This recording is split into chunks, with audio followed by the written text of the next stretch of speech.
Hello, everyone. Welcome back to Silver Tears Tarot, and welcome to our no contact reading. So, this one's going to be the second one, I think, in this series. And, we're going to take a look at how things are happening with them now. So, how they're feeling about the separation. And in some cases, realize that these aren't completely, all separations are not built the same. So, some people are completely in zero contact, and some people are just really in this state of insufficient contact, not enough contact, not real meaningful contact. So looking to see how they're feeling about you, how they're feeling about the separation. Why did they stop communicating? What is it maybe that is not making itself evident to you? Because it really has this. Every personal reading I've done for the last couple of days has had an element of something kind of not showing up for you that should be showing up for you. So let's take a look into that. And many of those people were not in contact, so it's just not lost on me. We're going to go ahead and take a look with, I've got the Revelations Tarot and the Radiant Tarot for you today. And then we've also got the Enchanted Map Oracle. So we're going to start off with this Oracle card here and just kind of get you something to get started with.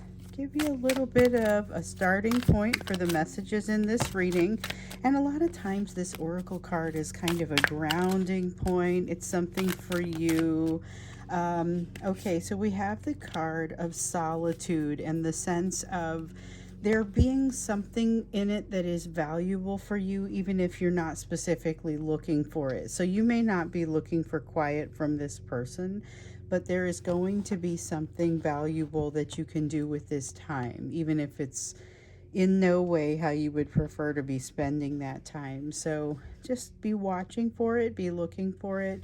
Maybe it's a little bit of extra you time. Maybe it's getting to the spa. I mean, I think there are several options there, but I think more than anything, there's a sense of healing that's available to you.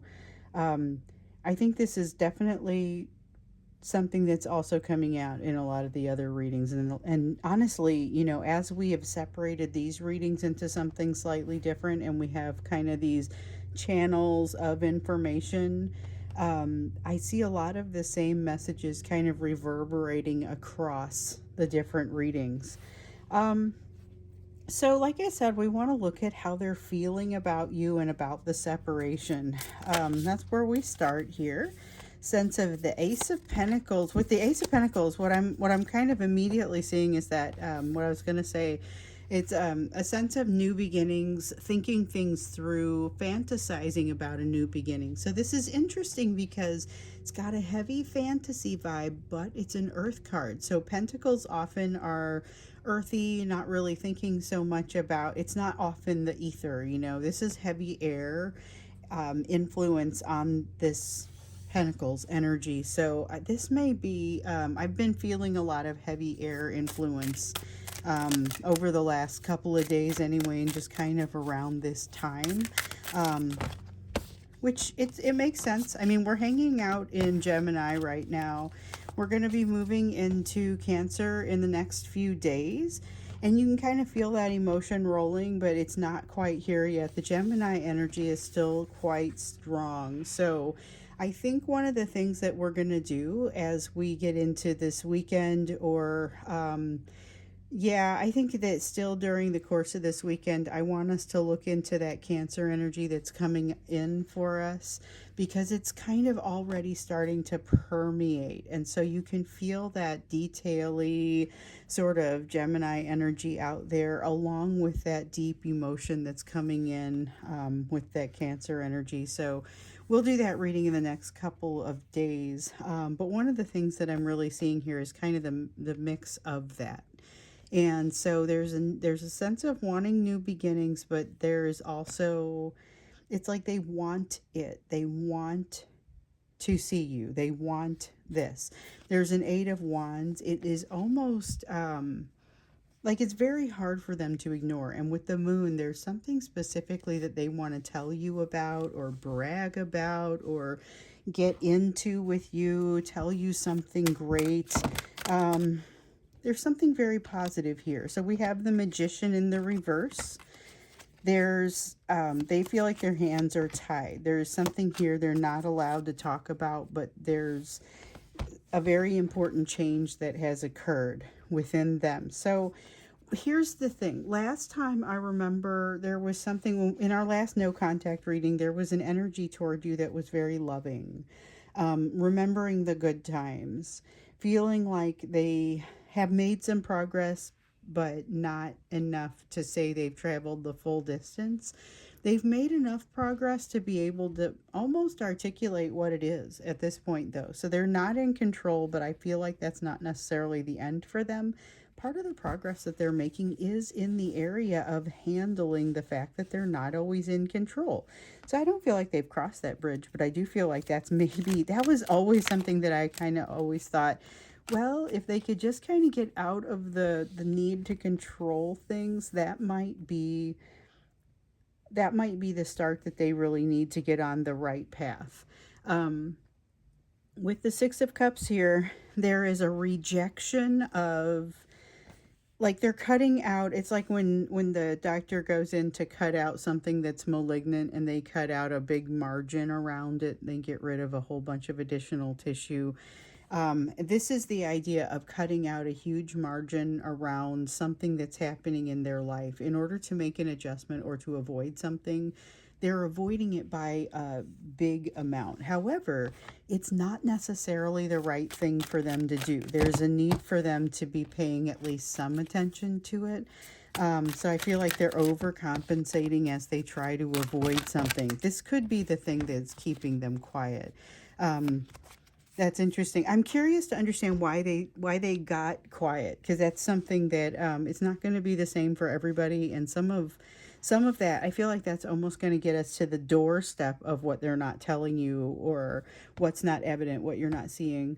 We've got a Ten of Pentacles here, so there is shifting happening within their life, within maybe their job at work. There's some kind of shifting that is happening that is fairly global and makes them realize that things are just going to be different now. So it reminds me of at the beginning of 2025 when we did the 2025 reading, and I told you guys that the way that life looks and feels at the beginning of the year is not the same as the way it looks and feels at the end of the year. And so I think that this is part of that starting to kind of manifest for them. With the Six of Pentacles, oh, we have a 6 and 7 of Pentacles that, oh my goodness, hold on. Okay, at least we stopped there. I didn't really want that 4 of Pentacles for them. We have a 6, 7, and an 8 of Pentacles. So for those of you who have been watching me for years, you know that this is not a new deck. I've been using it oftentimes in conjunction with this deck. The Radiant and the Revelations decks work well together. There is no reason. I'm not someone who sits around and puts these decks in order, and there's no reason for them to really come out in this order or for them to be in order. To see the 6, 7, and 8 of Pentacles, I think, is significant here, though, because it suggests a progression in no uncertain terms. But what's lacking, I feel like, is that 9 of Pentacles, that certainty, that sure-footedness. It's like they're ready to jump into something, but they're not quite as ready as they think they are. They just are disinclined. Like, okay, so they've had some improvement in their ability to not have to be in control all the time, but they're not all the way there. There is still a need for them to feel like they know what's going to happen, to feel like they have some control over what's going to happen, at least some solid influence over it. And there's a realization here that that is not always going to be the case, and that they still need to invest and do and walk the high road and do the right thing. Even so, this is a difficult time for them because there's a realization that they honestly just have to approach things differently with you. When we look at the way that how they feel about this separation, they're running out of ways to use these excuses for themselves. And I think that's a big part of it. Running out of ways to hide behind these excuses. They've come to a new place in their own development, like we see here. But this is just really, it feels awkward on the inside for them. That makes them less inclined to communicate with you, but they've got something over here that feels like they want to brag about or they want to talk about. So with this, we're going to get into how they what it was that kind of made them stop communicating, because I feel like it is somehow associated with this lack of self-worth that we see over here, a little bit of an intimidation kind of in there. So why did they stop communicating? What's really behind that? And like I said, I think that's going to deposit us right at the foot of the message, about what they're not telling you or what you're not seeing. I don't even get the sense that they're keeping some big secret. I think they're just not telling you something that is very important because they feel like it's too sensitive of a topic. Queen of Cups. Okay, so there's this feeling of them wanting to just like call a big timeout and not have to worry about whatever developed. So something developed here that caused them to feel fearful. There was a moment where this started to happen, sent them down a path. So it's something that makes them feel like there's some sort of rejection, sent them down a path and made them doubt the relationship or made them doubt the fact that you were going to be there for them. So this may not even have been conscious, but I think in a lot of cases it was. It was a perceived slight, one that they would have been reluctant to bring up to you because as soon as they say it out loud, it kind of feels silly that they would even be upset about it. It doesn't even make sense to them. They're not an irrational person, you know. It's just this is emotionally difficult for them. They are not prepared for that. Five of Swords, they feel like they have to, it's not just be in control. They have to be right about something. They have to be right in their own mind about something. Not going to be able to live with it unless they frame it up for themselves in some kind of way that makes them feel like they've done something right or they had no choice. There's definitely that wanting to be on that high ground, but not necessarily walking the high road. Okay, so Page of Swords. We've got a Page of Swords here that says that they felt like they had to do something, but there's a need to hide in that Page of Swords. So a lot of times I get that kind of that panicky kind of feeling from a Page of Swords in the reverse. So I am feeling that one a little bit in the upright and the reverse. They were going to do something. It was fiery, not necessarily fiery, but intense. It was coming at them. The need to do something was coming at them. But they're feeling a little skittish about things and they ran. That's basically what they did emotionally. See, a few fell on the floor. Yeah, there's a sense of emotional running. So some of these people have ghosted out completely and you're just not hearing anything. That's a lot of you. I understand that's a lot of you. But it's not everyone's. In some cases they're right across the room from you, but they're completely out of reach. Can't have a real conversation. It's just not even an option, and it's been gone for long enough that the habit of having a good conversation isn't even still there, you know. So the Four of Swords here in the reverse, this is a lack of healing. This is something, remember I said there was something that kind of was like a cause. There was something that occurred that caused this, and they were just, it hit them in a way that they could not easily bounce back from. It's like they've got to save face. With that Five of Swords, there's that sense of needing to be right, at least within their own mind. Dropped some on the floor, and one of them is face up. Okay, so we have the Ten of Wands in the reverse. They couldn't handle it. This is a sense of breaking down and them not wanting you to see it. So there was more going on with them emotionally at the time that they shut down than you are seeing. It sounds like it was outside of the realm of just this relationship. There's more going on. There's third-party influence coming in from their family in some cases. Also, you know, in some cases that's going to be like immediate family, people at home. Some of them are married. Some of these people, it's more distant relatives. It's an aunt. It's a sister. It's not going to be them. It's not going to be their significant other. But there's also a significant element of them where something has happened at work or is happening at work, and that's part of what they want to tell you about. So you have a Hanged Man and an Ace of Swords.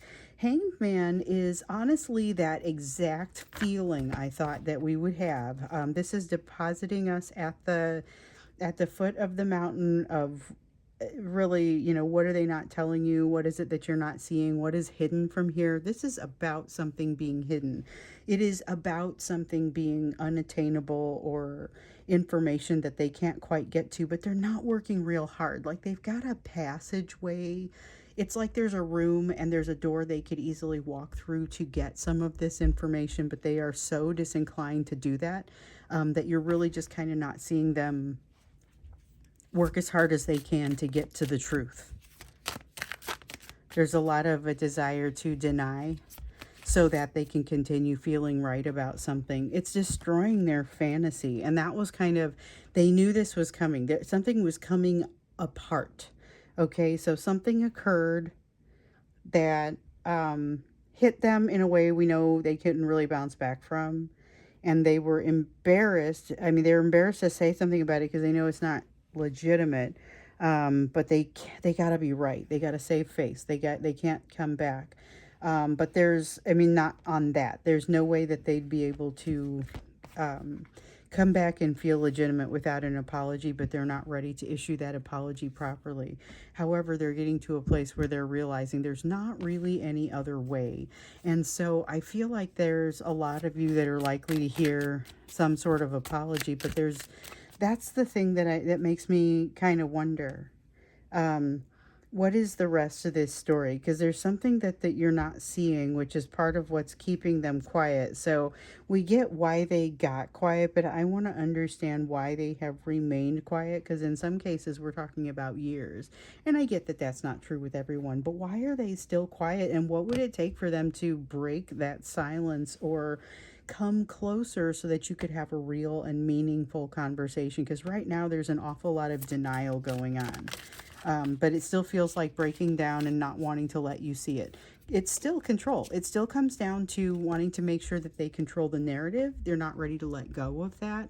And there's been a significant amount of that caused them to get quiet. That was what caused them to get quiet, because they thought they'd be able to kind of establish some control for themselves. We will look in the extended as to why they've remained quiet, what has happened here, and what would make them be able to reach out, because it feels like they want to. And in some cases, I know last time we were seeing there was a strong likelihood that some of these folks were going to break the silence. A lot of push for them to do it. There's still a push for them to do it here. I don't know if it's as strong as it was the last time we did this reading, but they've got something they want to tell you. Just super curious about what it would take for them to kind of get across that hurdle and be able to actually tell you. But let's look at what it is that you're not seeing, because there's something that, and I don't even think they're necessarily keeping this from you. It may just be something that is a little bit out of sight, and so you're not quite able to see it from where you're standing. It may be not hidden at all. Okay, so you're not probably able to see truly what everyone in this situation is going through. So they're learning lessons associated with at least one third party right now. They are learning lessons associated with you. There is some overlap in these lessons, and that's really all we can say with certainty. And the piece here that really sticks out for me is that it's bigger than they thought. Not necessarily bigger than you think, but bigger than they thought. I think that's interesting. Bigger than they thought it was going to be.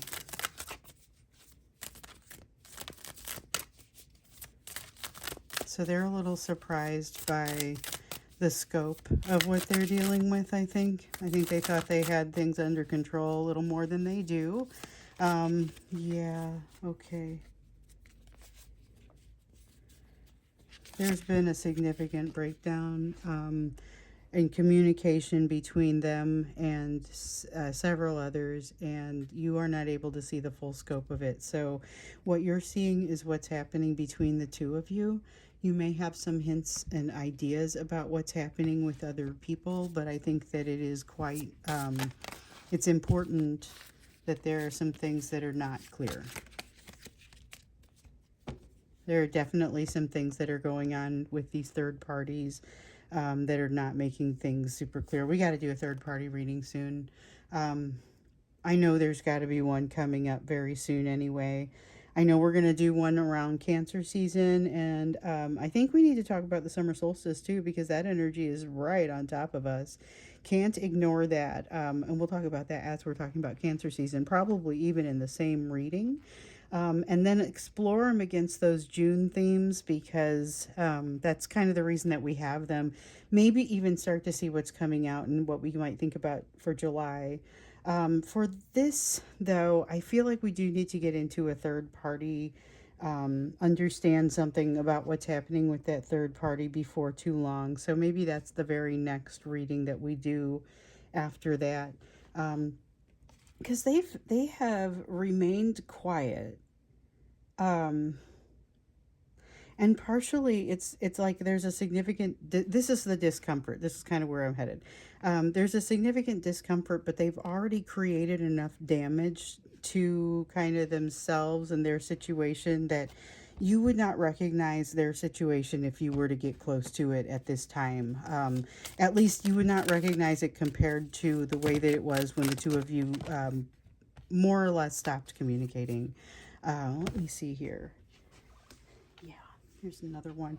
So when I say more or less stop communicating, I guess what I was getting at, this condition started really erupting with them prior to the end of the communication. It is part of what drives it. It's part of what causes it. Part of what keeps them so quiet. And they realize they're getting to a place where, sometimes I talk about kicking the can down the road, and they're getting to a place where they're running out of road with this. But the thing is, they're not being allowed to change course. They're being kind of forced by the universe to pay attention to what's happening, and to go through with the healing. They're being made to go through with the healing. So I was talking about lessons that are coming through with the third party. So this is something that's kind of becoming very critical right now. So you aren't as able to see those. We'll definitely get into those when we get into the next third party reading, but we already have kind of a clue here that is that's something it's bending their world as we speak. That's what I'm hearing. It is bending their world as we speak. So we have a King of Pentacles here.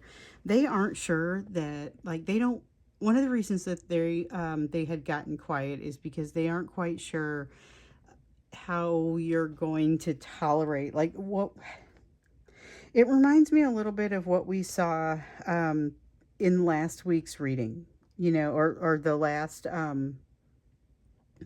no contact reading. There was something about this fear of you being the person that they think you are. Like, they're afraid that you're the person that they think you are, but they also feel like that's what they desperately want you to be.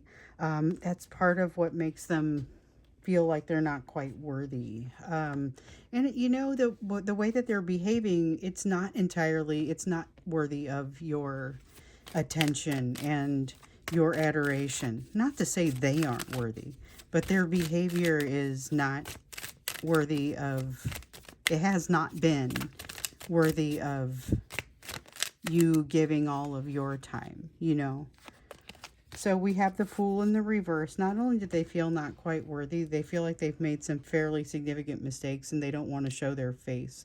So there's a little bit of them kind of not wanting to show their face, and you aren't going to realize how strongly they feel about that because they haven't told you. There's a lot here that they just kind of have not felt like they could communicate directly. Oh, let's see. I dropped multiple cards that time. They went face down. I was pretty sure we were going to get one face up. We've got the Emperor here. Desire to be in control, ability to be in control. I feel like they're going to straighten up and fly right. And you may be able to, okay. It's good and bad.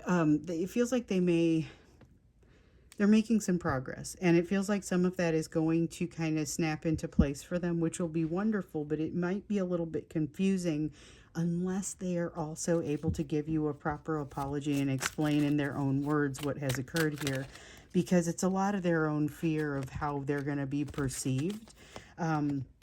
They don't want to be in your presence until they feel like they deserve to be in your presence. So the sense of the emperor and the empress, that masculine and feminine energy coming together in union, we know that we've got to have those reconciliations individually.